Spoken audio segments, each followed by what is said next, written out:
Bom dia, boa tarde, boa noite, pessoal. Aqui é o professor Aziel, mais uma aula de botânica, tá? Vamos dar continuidade à aula passada, onde nós estávamos vendo a parte morfológica do reino vegetal, tá? Nós vamos dar continuidade agora para a parte de classificação. Já vimos a parte botânica, onde vimos a parte dos componentes de uma planta: raiz, caule, folha, flor, fruto. Nós também já vimos a parte de órgãos, onde vimos o que é uma raiz, um órgão de sobrevivência, um órgão de reprodução, e vimos as suas classificações: criptógamas, fanerógamas, criptógamas subdivididas em briófitas e pteridófitas, fanerógamas divididas em gimnospermas e angiospermas. Agora nós vamos nos aprofundar dentro das criptógamas, dando início à parte de briófitas. Pessoinhas, vamos iniciar com o estudo das briófitas. A aula é curtinha, tá? São poucos slides, então provavelmente vão ir 2 videoaulas seguidas, tá?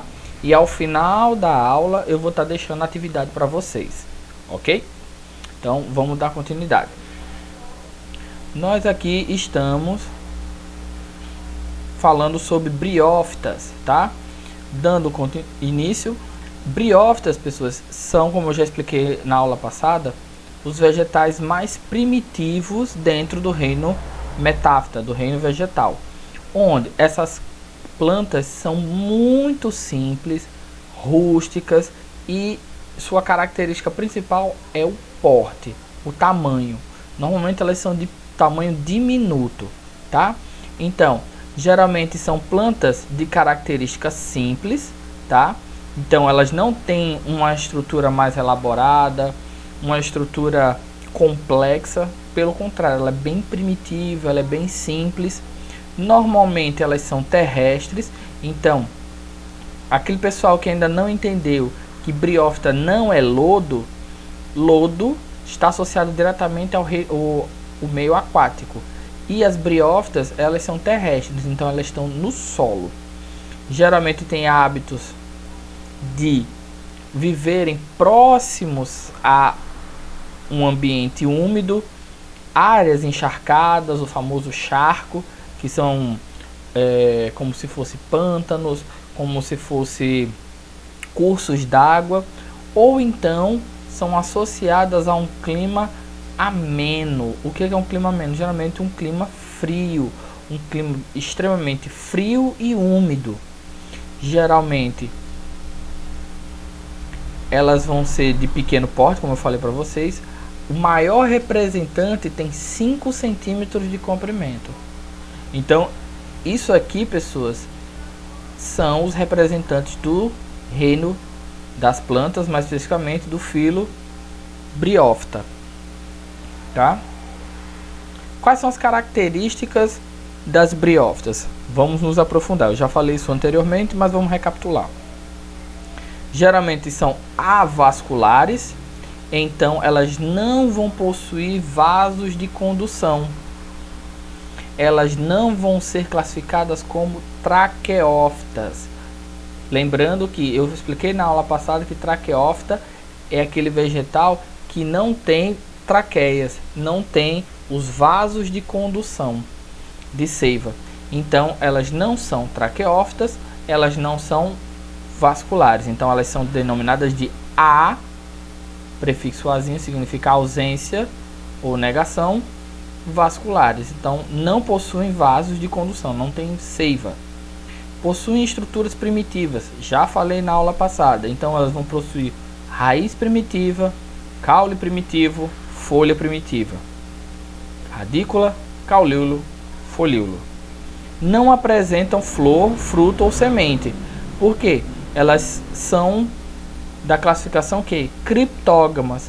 Elas não vão apresentar órgãos de reprodução. Elas vão se reproduzir por esporos. E a região que põe esses esporos, que reproduz esse vegetal, nós damos o nome de esporófito. Geralmente ele só surge no período que a planta vai se reproduzir. Então, gente, isso aqui é um esqueminha de como a briófita como a planta ela está estruturada. Nós temos aqui a radícula, a raiz primitiva. Nós temos aqui o folíolo, perdão, o caulíolo, que é o caule primitivo. Aqui são os folíolos, que são a parte da folha primitiva. Folíolo, caulíolo e radícula são o que nós chamamos de gametófito. É a parte gamética, é a parte do que o vegetal ele está vivo durante todo o período do ano, tá? E uma época específica, quando as temperaturas estão mais baixas, você tem um maior fluxo de água, você tem uma temperatura mais amena, é a época de reprodução. Então ela vai desenvolver a parte reprodutiva, tá? Que não dá para ver. Isso aqui não é uma flor, isso aqui não é um fruto, isso aqui não são sementes. Então não podemos classificar como o que? Fanerógamas. Então isso aqui nós denominamos de esporófito. É a estrutura produtora do esporo. Então o esporófito ele é constituído de uma haste. Nós temos essa estruturinha que contém os esporos, que nós chamamos de cápsula. E quando a época de liberação dos esporos se aproxima, nós temos a liberação dos esporos. Eles podem ser carregados tanto pelo ar quanto pela água, mas muitas vezes eles são carregados pela água, ok? Então vamos para a classificação das briófitas. Como elas são conhecidas, como elas estão classificadas. Então aqui nós temos a classificação briofita. A classe briofita ela está classificada como plantas importantes na ecologia como reserva de água e nutrientes para as plantas pioneiras. No caso, aqui nós estamos pegando os representantes mais básicos das briófitas, que são os musgos, que são os representantes mais simples. Já de antemão, pessoas, desculpa aí o errinho aqui, tá? Já eu conserto quando tá disponibilizando a aula para vocês, ok? Não é calcificação, é classificação. Foi mal, I'm so sorry. Tá? Professores também erram. Então vamos lá. Então essa daqui é a representação vista de perto do musgo, ok? Outro exemplo de briófita é uma hepatófita. Professor, de onde é que vem esses nomes? Hepato significa fígado e fita, folha. Então são folhas em formato de fígado? Mais ou menos.